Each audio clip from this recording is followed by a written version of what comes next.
Was-sabiquna fid dunya fahumus sabiquna fil akhirah. Orang yang sabikun itu musabaqah, berlomba-lomba, saling mendahului. Orang yang pertama-tama berlomba-lomba dalam kebaikan di dunia, mereka juga yang pertama-tama dan duluan masuk surga. Itu maksud dari ayat tersebut. Jadi kalau kita mau nanya siapa orang yang duluan masuk surga Ustadz, maka perhatikanlah siapa yang paling selalu di awal dalam beramal solih. Baik itu sholat jamaah di shaf pertama, datang duluan, maupun yang lain-lain termasuk amal sosial.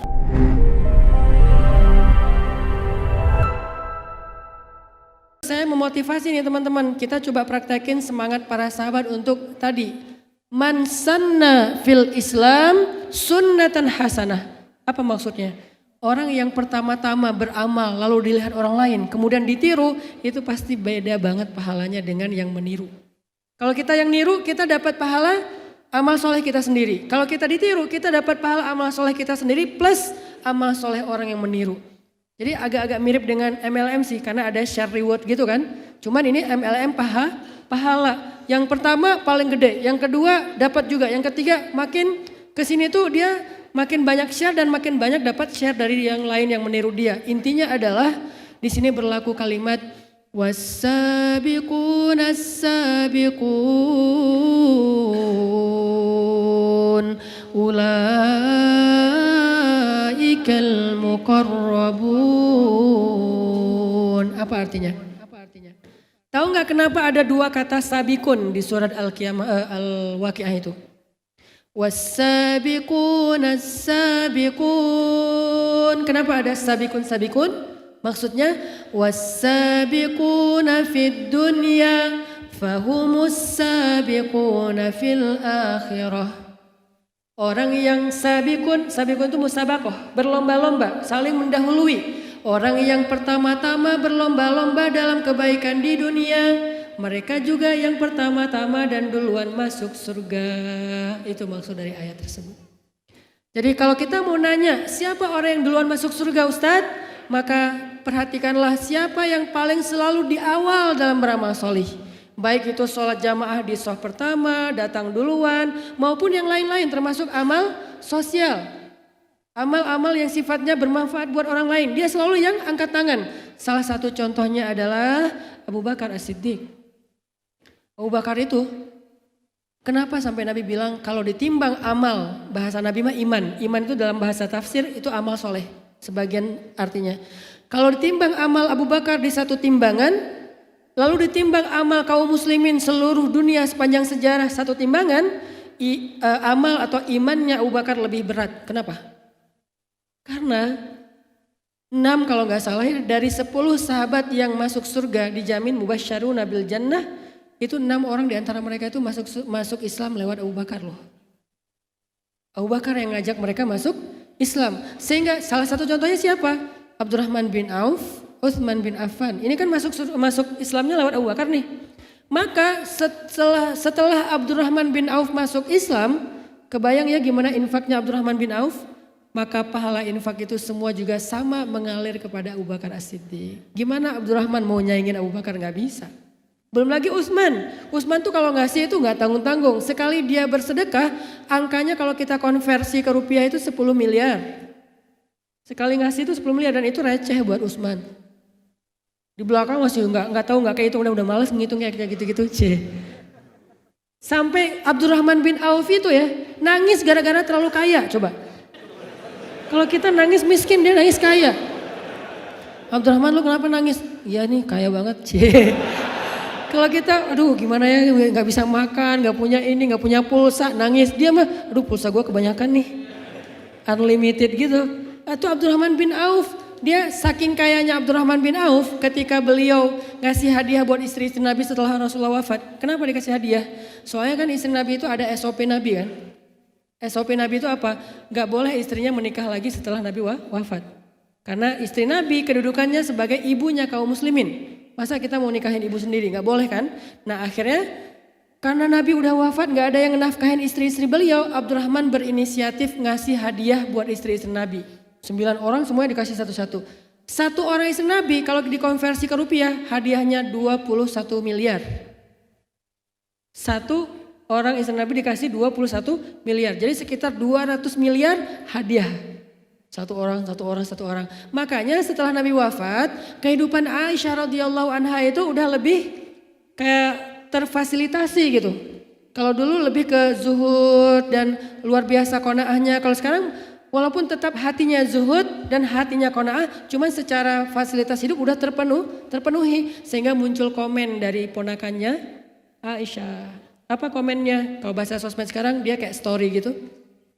Terus dia nge-tag Aisyah, dia bilang, @Aisyah sekarang udah beda dengan yang dulu.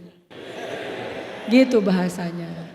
Ternyata itu di capture oleh sahabat, di forward ke Aisyah. Aisyah tuh lihat, Abdullah kayak gitu tuh ininya, storynya. Aisyah marah. Akhirnya kalau ini bahasa sosial media, Aisyah broadcast, demi Allah saya nggak akan mau lagi ketemu dengan @Abdullah_Zubair. Abdullah bin Zubair. Gak mau ketemu lagi. Di capture lagi nih sama orang ketiga namanya Namimah, ngadu domba ya. Dia capture, di forward lagi ke Abdullah. Abdullah tuh Aisyah marah sama kamu. Abdullah kaget. Loh Aisyah marah sama saya salah ngomong nih. Langsung delete tuh story-nya. Tapi kan udah ketahuan. Akhirnya datang ke Aisyah. Aisyah gak mau maafin sampai Abdullah meluk kakinya Aisyah. Karena itu kan bibi itu kan muhrim kan. Dipeluk kakinya Aisyah. Bibi maafin saya. Enggak, saya enggak bisa maafin kamu. Kamu udah ini banget, nyakitin perasaan saya banget. Pokoknya saya enggak mau ketemu kamu. Kata Abdullah, bibi lupa dengan hadis Nabi. Tidak halal bagi dua orang mukmin memutuskan silaturahim lebih dari 3 hari. Dan ini udah hari keempat bibi. Benarkah itu sabda Rasulullah? Benar bibi. Akhirnya Aisyah mengatakan, nazri. Gimana dengan sumpah saya? Akhirnya Aisyah memerdekakan 10 orang budak demi bisa mencabut sumpahnya. Ini menunjukkan bahwa Abdurrahman tuh kaya banget, ngasih hadiah aja gede-gedean. Nah semua kebaikan Abdurrahman bin Auf, Utsman bin Affan dan yang lain-lainnya yang masuk Islamnya lewat Abu Bakar, pahalanya ngalir kepada Abu Bakar. Belum lagi ketika ada kesempatan beramal soleh, Abu Bakar itu selalu duluan. Satu-satunya orang yang bisa ngalahin Abu Bakar dalam beramal soleh cuman Rasulullah SAW. Kalau perempuan Khadijah radhiyallahu anha. Cuman mereka berdua yang bisa ngalahin Abu Bakar. Makanya Khadijah juga dijuluki dengan nama Khadijah As-Siddiqah. Kalau laki-laki Abu Bakar As-Siddiq. Kalau perempuan Khadijah yang As-Siddiqah.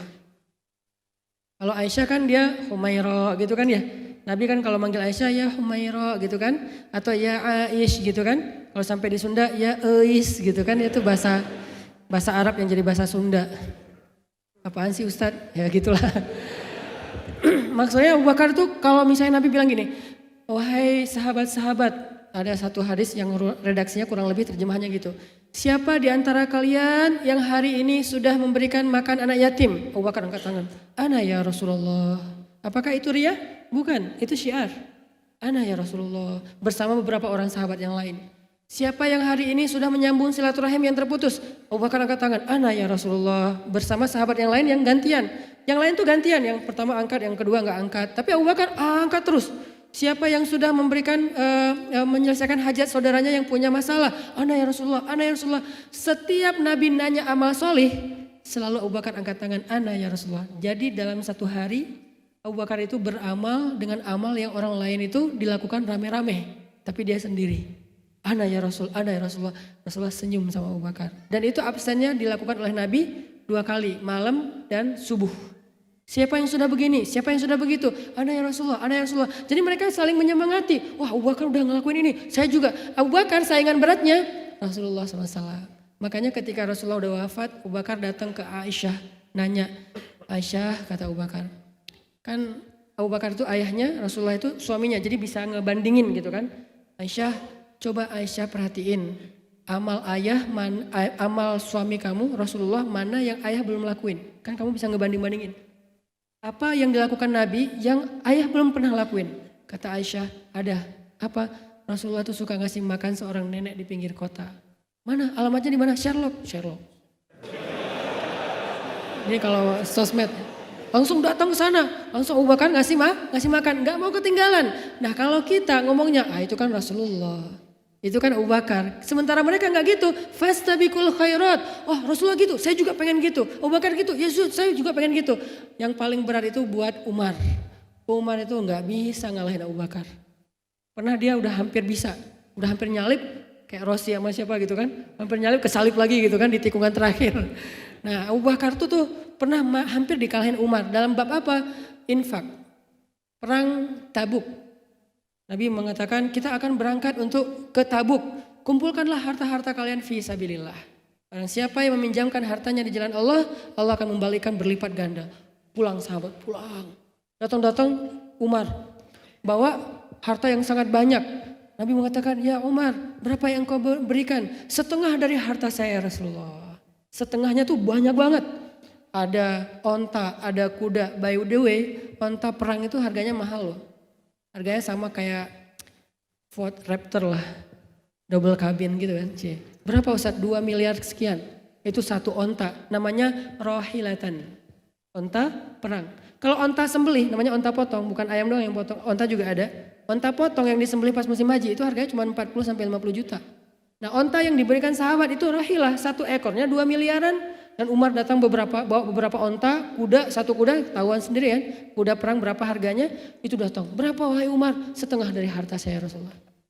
Beres didoain sama Nabi, dari jauh kedatangan Abu Bakar. Abu Bakar cuman bawa gak terlalu banyak, gak sebanyak Umar. Bawa gitu. Di atas keledai, bawa bantuan untuk jihad di atas keledai. Umar ngelihat Abu Bakar, wah kali ini saya bisa ngalahin Abu Bakar nih. Itu semangat mereka. Wassabiqun as-sabiqun wasari'u ila magfiratin min rabbikum fastabiqul khairat, berlomba-lomba dalam kebaikan. Wah, bisa ngalahin Abu Bakar nih. Senang nih Umar nih. Datang Abu Bakar, ya Rasulullah, ini yang bisa saya berikan fi sabilillah.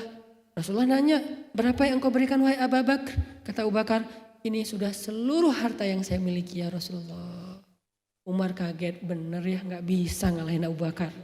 Ternyata bukan soal angkanya, tapi pengorbanannya. Umar berkorban dengan setengah hartanya. Abu Bakar berkorban dengan seluruh hartanya. Nabi nanya, ya Abu Bakar, apa yang engkau tinggalkan untuk keluargamu? Kata Abu Bakar, aku tinggalkan untuk istri dan anak-anakku Allah dan Rasulnya. Makanya Abu Bakar kalau ditimbang amalnya, kalah seluruh umat Islam walaupun digabung menjadi satu amal soleh.